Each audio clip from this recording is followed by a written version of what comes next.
ये सदिश घटक होता क्या है?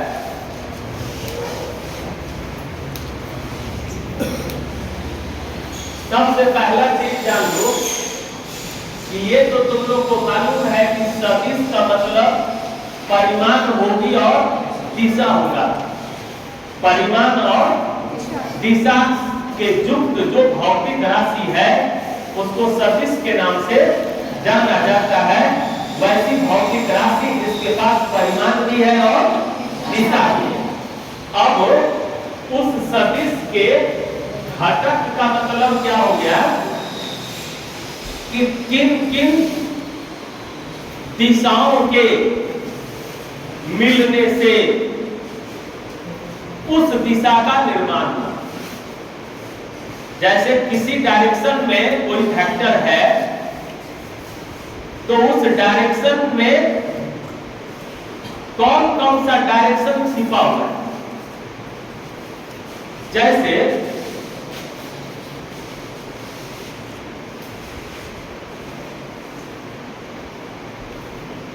डायरेक्शन निकालने के लिए सिस्टम है ना कि हम इसको नॉर्थ मानते हैं, इसको साउथ मानते हैं, इसको ईस्ट मानते हैं, इसको वेस्ट मानते हैं। मैथ में ये एक्स अक्ष होता है और ये वाई अक्ष होता है। अब यदि कोई पार्टिकल इस पर चलता है, इस पर चलता है तो इसका डायरेक्शन प्योर नॉर्थ है। इसके पास कंपोनेंट सिंगल है। कंपोनेंट का मतलब होता है जिन चीजों से वो बना हुआ है, जिन चीजों से वो बना हुआ है वही उसका कंपोनेंट है। कोई पदार्थ किन किन चीजों से मिलकर बना होता है उसी को उसके घटक या उसके कंपोनेंट के नाम से जाना जाता है। जब हम किसी बिल्डिंग का कंपोनेंट ढूंढेंगे, जैसे मकान का घटक क्या है, तो इस मकान में दीवार भी है, मकान में पिलर भी है, यानी मकान को बनाने में ईंट भी लगा, सीमेंट भी लगा, पानी भी लगा, मिट्टी भी लगा, छड़ भी लगा, तो ये सब उसके कंपोनेंट कहलाए। तो किसी चीज का निर्माण जिन चीजों से मिलकर होता है वही उसके घटक के नाम से जानेगा। दूसरा चीज और जान कि कोई एक वर्क कंप्लीट करने में उसके कई छोटे छोटे इकाई काम करते हैं तब एक वर्क पूरा कंप्लीट होता है। जैसे एक गाड़ी चलती है तो गाड़ी के अंदर बहुत सारे पुर्जे हैं, बहुत सारी मशीन है, सब छोटी छोटी इकाई में काम करता है, तब पूरा काम कंप्लीट होता है कि गाड़ी स्मूथली रोड पर चलती है। अभी हम ये माइक लगा के बोल रहे हैं तो इस माइक को कंप्लीट करने में वहां भी कोई मशीन काम कर रहा है, वहां ऊपर में भी एक मशीन काम कर रहा है, ये भी मशीन काम कर रहा है, ये भी काम कर रहा है, इसका तार भी काम कर रहा है। यानी इसके कई छोटे छोटे सेक्शन हैं जो सब मिलकर जो काम हो रहा है कि हमारा साउंड को स्पीकर से निकाल रहा है, साउंड को लाउड बना रहा है। इतना काम करने में बहुत सारे छोटे छोटे मशीन मिलकर छोटी छोटी इकाई में अलग अलग काम कर रहा है, इसलिए सबको मिला के इस सिस्टम का कंपोनेंट कहेंगे। एम्पलीफायर मशीन इस सिस्टम का कंपोनेंट है, ये माइक भी सिस्टम का कंपोनेंट है, ये तार भी इसका कंपोनेंट। समझ में आया? कंपोनेंट का मतलब छोटे छोटे इकाई में जो जितना सारा काम हो। दूसरी भाषा में हम कंपोनेंट को समझाएंगे। मान लो कि कोई डिपार्टमेंट है, जैसे हेल्थ डिपार्टमेंट। हेल्थ डिपार्टमेंट में कुछ काम हो रहा है जो सिर्फ पेपर वर्क है, पेपर रिलेटेड काम सब हो रहा है। और हेल्थ डिपार्टमेंट में कहीं जांच हो रहा है, हेल्थ डिपार्टमेंट में कहीं ऑपरेशन हो रहा है, हेल्थ डिपार्टमेंट में कहीं दवाएं वितरित की जा रही है, हेल्थ डिपार्टमेंट में एक सेक्शन बना हुआ है कि जहां तुम सबसे पहले हॉस्पिटल जैसे ही जाओगे तो पहले तुम्हारा एंट्री होगा एक रजिस्टर पर, एक पर्ची कटेगा, तो उसका एक अलग सेक्शन है काम करने वाला। उसके बाद तुम्हारी आवश्यकता के अनुसार अलग अलग तरह के डॉक्टर तुमसे कंसल्ट करेंगे, सबका सेक्शन अलग अलग। यदि तुमको प्रॉब्लम है हार्ट का तो तुम्हारे पास आई का डॉक्टर आके तो भेंट नहीं करेगा, तो आई वाला डॉक्टर का एक अलग कंपोनेंट हो गया, तो हार्ट वाले डॉक्टर का एक अलग कंपोनेंट हो गया। तब कंपोनेंट का यही मतलब है कि जिन चीजों से वो बना हुआ होता है, उसकी संपूर्णता के लिए जिन छोटी छोटी इकाई एक साथ मिलकर काम करती है और उसको पूरा कर देता है, वो छोटी छोटी इकाई को ही घटक के नाम से जाना। अब आप इस चैप्टर में तुम जानना चाहते हो किसका घटक? सदिश का घटक। सदिश के जो घटक होते हैं उसमें सदिश में तो परिमाण होता ही और उसमें दिशा भी होती। परिमाण फिक्स है, नियत है, और दिशा जो है वो बनती है। जैसे हम सीधे इस लाइन पर चल रहे हैं तो सीधे नॉर्थ पर जा रहे हैं, सीधे साउथ पर जा रहे हैं, सीधे ईस्ट पर जा रहे हैं, सीधे वेस्ट पर जा रहे हैं। लेकिन यदि इधर जाने लगेंगे तब यहाँ नॉर्थ और ईस्ट दोनों घटक काम करेगा। हम इधर जाने लगेंगे तब नॉर्थ और वेस्ट दोनों घटक काम करेगा। हम इसमें जाने लगेंगे वेस्ट और साउथ दोनों घटक काम करेगा। यहाँ ईस्ट और साउथ दोनों घटक काम करेगा। अब ईस्ट और साउथ बोलने का मतलब यदि हम इस लाइन को एक्स अक्ष से सूचित कर दें तो हम कहेंगे कि इस वेक्टर को इंडिकेट करने में एक्स एक्सिस का योगदान है और वाई एक्सिस का भी योगदान है। एक्स एक्सिस का यूनिट वेक्टर आई होता है और वाई का यूनिट वेक्टर जे होता है, कल बताए थे। तो इसमें आई का भी योगदान है और जे का भी योगदान है, तो आई और जे दोनों इसके कंपोनेंट होंगे। आई के फॉर्म में कंपोनेंट क्या होगा ये तो हमको अभी सीखना है, जे के फॉर्म में कंपोनेंट क्या होगा ये तुमको सीखना है, लेकिन यहाँ दो तरह के कंपोनेंट होंगे ये तुमको जानना है। तो सदिश घटक जब हम निकालना शुरू करते हैं तो इसमें देखो यहाँ से बताते हैं। सबसे पहली चीज क्या है कि इसको हम ऐसे बनाएं और उसके बाद यहाँ हम ऐसे इसको दर्शा रहे, यही वेक्टर है। ये जो बना है ये तो एक्स अक्ष है और ये वाई अक्ष है।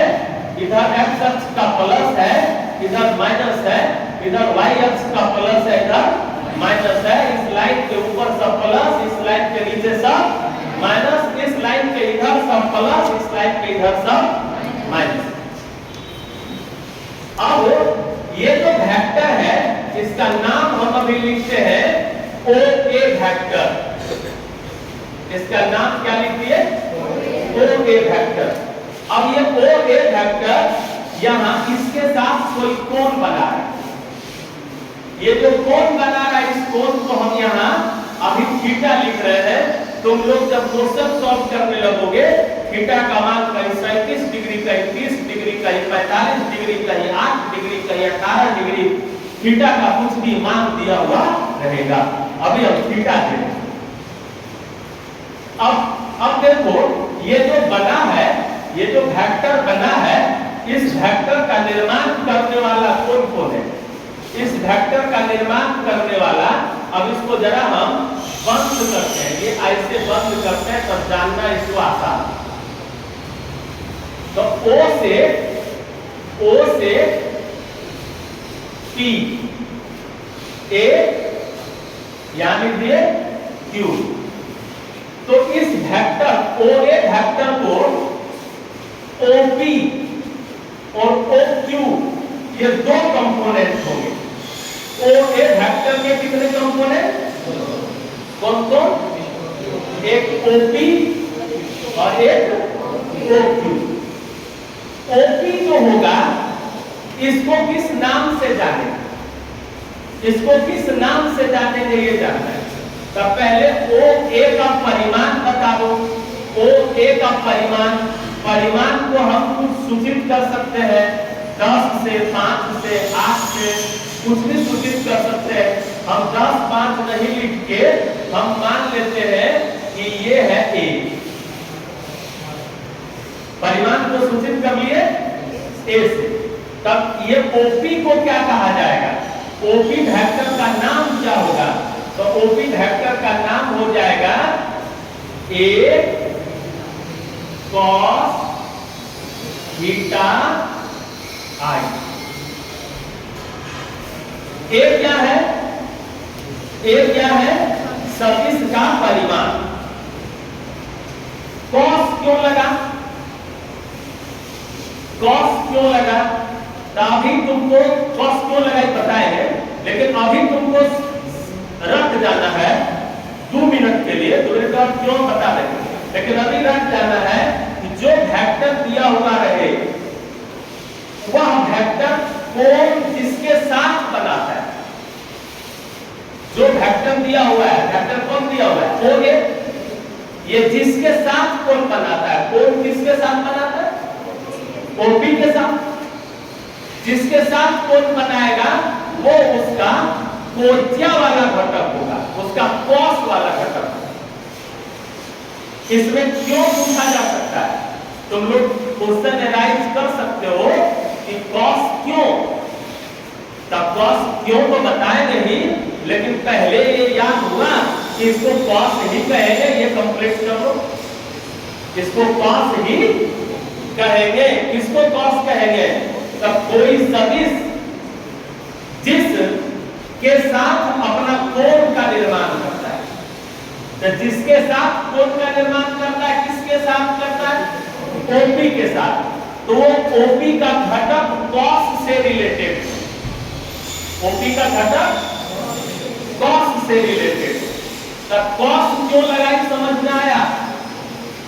अब I क्यों लग रहा है, इसलिए कि वो OP वाला जो घटक है वो x अक्ष पर है, x अक्ष पर जो रहता है उसका एकांक सदिश I कैप होता है। ये बताया था कि नहीं, x वाला जो होता है वो I कैप होता है, y वाला जो होता है वो j कैप होता है, और z वाला जो होता है वो k कैप होता है। तो होता है। अब ये cos क्यों हुआ इसको बता रहे, जरा ध्यान देना। हमारे पास गिवन क्या है, दिया हुआ क्या है, A, दिया हुआ क्या है A, और हमको मालूम नहीं है कि यहाँ क्या होगा, ये पता नहीं। OP का मान हमको निकालना है। तो देखो यहाँ त्रिभुज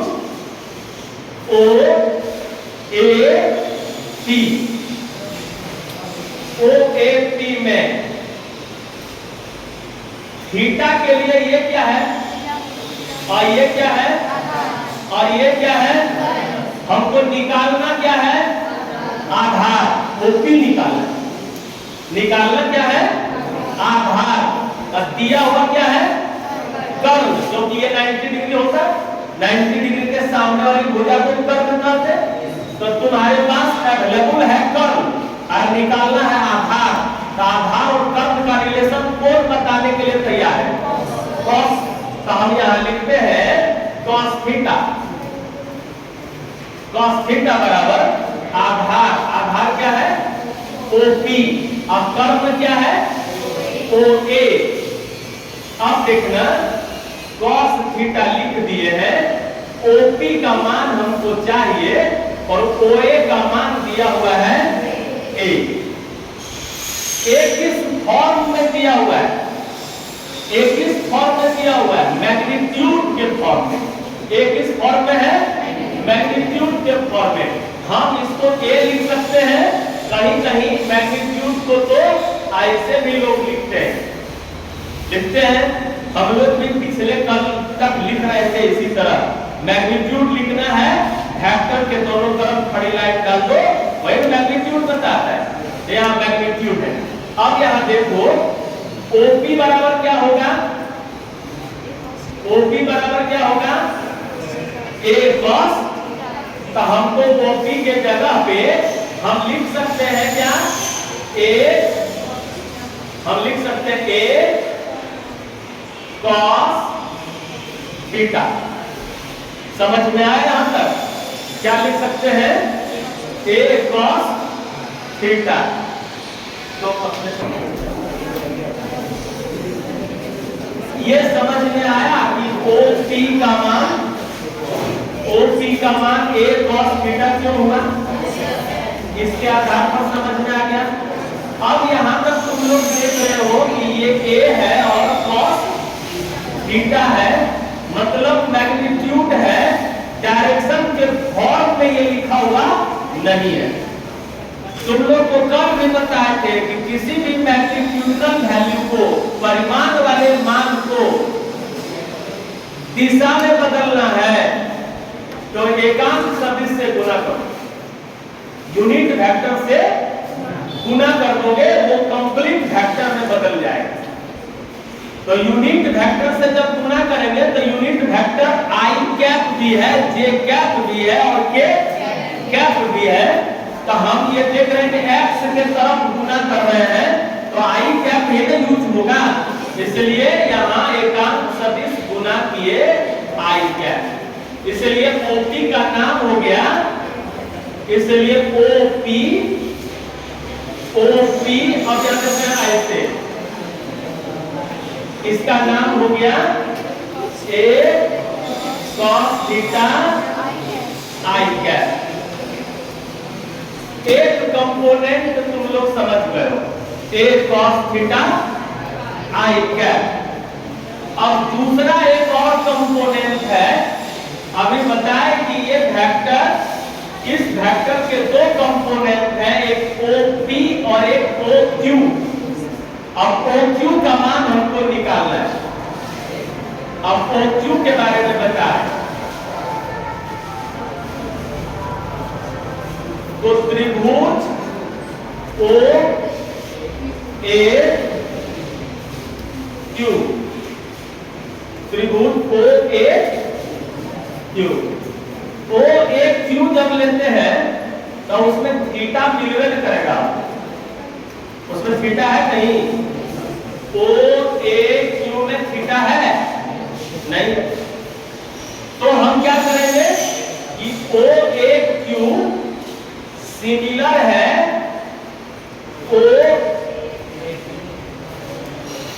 OAP का,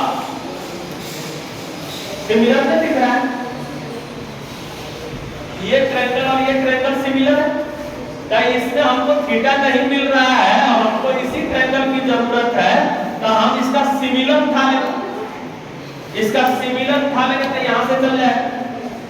सिमिलर उठाना मतलब समझ रहे हो, यानी ये दोनों त्रिभुज का वैल्यू मैग्नीट्यूड बराबर है, तो हमको यहाँ थीटा नहीं मिल रहा है तो हम इस त्रिभुज के बदले इस त्रिभुज का भी उपयोग कर सकते हैं, क्योंकि both are similar to each other।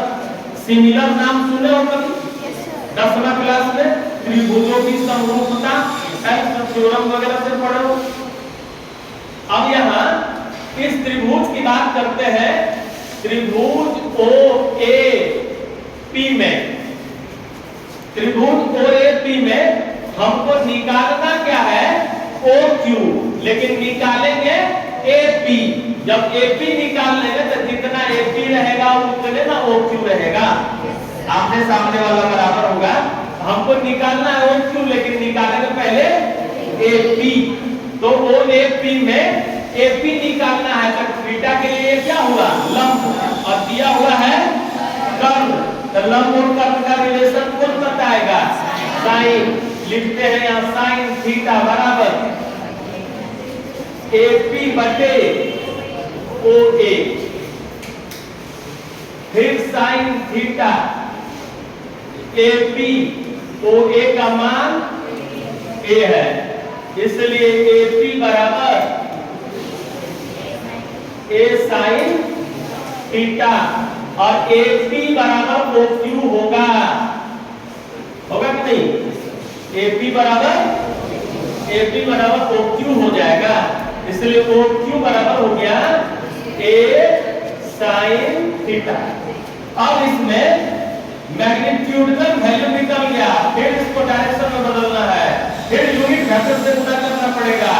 Unit vector से गुणा करेंगे तो यूनिट वेक्टर किस डायरेक्शन में, ऊपर वाला डायरेक्शन में, y के डायरेक्शन में है, तो उसमें y के डायरेक्शन में जो यूनिट वेक्टर है उसको j कैप के नाम से जाना जाता है, इसलिए यहां यूनिट वेक्टर क्या गुना हो जाएगा, j कैप। तो इसका दूसरा कंपोनेंट OQ जहां लिखा हुआ है वहां लिखेंगे हम A sin theta j cap. तो दिए गए सदिश के कितने कंपोनेंट को निकाले दिया, दो कंपोनेंट, जिसका नाम है A cos थीटा I और दूसरे का नाम है A sin थीटा j। अब इसको याद रखने के लिए ही हम शुरू में बोले थे कि जो सदिश दिया हुआ है वो जिस भुजा के साथ कोण बना रहा है उस भुजा में कॉस लगा दो, और जो दूसरा साइड है उसमें साइन लगा दो। एक जगह जब कॉस लग गया तो दूसरे साइड में क्या लगेगा, साइन।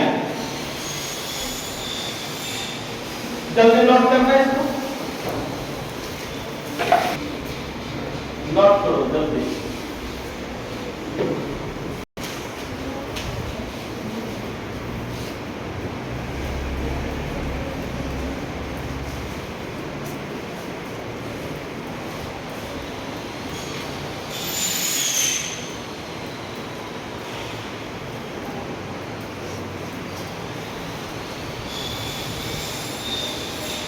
इसको हम वही A से सूचित कर रहे हैं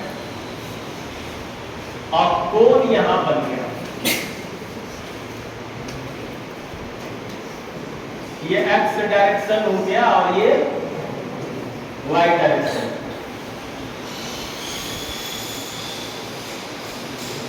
अब इसका दो कंपोनेंट वेक्टर A का या OA हो गया, OA के दो कंपोनेंट का छोड़ लिखना था, यहां ध्यान दो। OA का मैग्नीट्यूड क्या लिखे हम, A लिखे। अब इसका दो कंपोनेंट है, एक कंपोनेंट किस साइड है, एक कंपोनेंट इसका इस साइड है, x की दिशा में और एक y की दिशा। तो इस दिशा में जो कंपोनेंट इसका है, अब यहां से जरा सा देखना, ये ऐसे इसको मिला है और फिर यहां से इसको ऐसे मिला, इस दिशा में ये इसका थीटा किसके साथ जुड़ा हुआ है, थीटा किसके साथ जुड़ा हुआ है, इसके साथ जुड़ा हुआ है। अभी हम बोले कि दिए गए सदिश कोण जिसके साथ बनाए उसको कॉस करते हैं। अभी हम फिर इसी तरह निकालेंगे ना तो कॉस ही निकलेगा, तो बार बार कितना निकालेंगे, याद कर लेना है तुम लोगों को कि एंगल जिसके साथ बनाएगा। अब कैसे निकलेगा ये भी दिखा देते हैं, एक बार निकाल ही देते हैं। यहां लिखते हैं P, यहां लिखते हैं Q। त्रिभुज O A Q में, त्रिभुज O A Q में थीटा के लिए ये लंब है, ये आधार, आधार बटे कर्म फिर कॉस थीटा बराबर आधार OQ और कर्ण OA, फिर ये cos थीटा OQ, OA बराबर यहां हम A माने हुए, बहुत जगह ऐसे माना हुआ रहेगा, जो माना हुआ है उससे कोई मतलब नहीं, R रहे चाहे 10 रहे चाहे 5 रहे चाहे 8 रहे, परिमाण रहेगा ना। एक जगह पर कोई संख्या आने लगेगा, इसके बाद हम क्वेश्चन पर जाएंगे तो एक जगह पे कोई नंबर डालें, तो OQ बराबर ए कॉस थीटा। अब ये देखो कि कॉस आ गया मतलब बेस आ गया, कॉस आ गया मतलब आधार आ गया। आधार जहां आ जाए वो y नहीं हो सकता, इसको x कहना पड़ेगा, इसको y कहना। अब तुमको लगेगा ये उल्टा कैसे कर, उल्टा हो गया, ये बोर्ड को उल्टा क्या हो गया, ऐसे कर रहे हैं तब होगा कि नहीं, तब बोर्ड को उल्टेगा नहीं। तब तुमको मानना पड़ेगा कि आधार ही x होता है। आधार किस दिशा में आया, OQ की दिशा में, इसलिए जो OQ की दिशा में आएगा, जो आधार की दिशा में आएगा वो x होगा, और जब x होगा तब उसमें I लगेगा, यानी cos के साथ ऑलवेज I लगाएंगे और sin के साथ ऑलवेज j लगाएंगे। ये याद कर लेना, sin के साथ यूनिट वेक्टर क्या लगेगा, j, और cos के साथ यूनिट वेक्टर क्या लगेगा, I। तो यहां हो गया a cos थीटा I क्या, यानी OQ का मान हो गया a cos थीटा I क्या।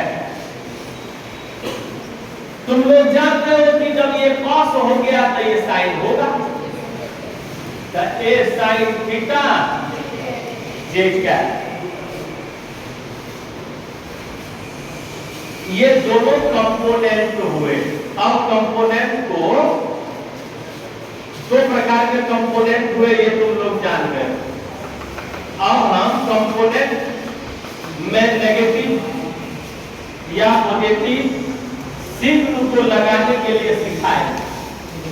जल्दी जरा स्पीडली नोट करो ना, जरा फास्ट चलाओ कलम और जल्दी से नोट हो जाए, धीरे धीरे मत करो।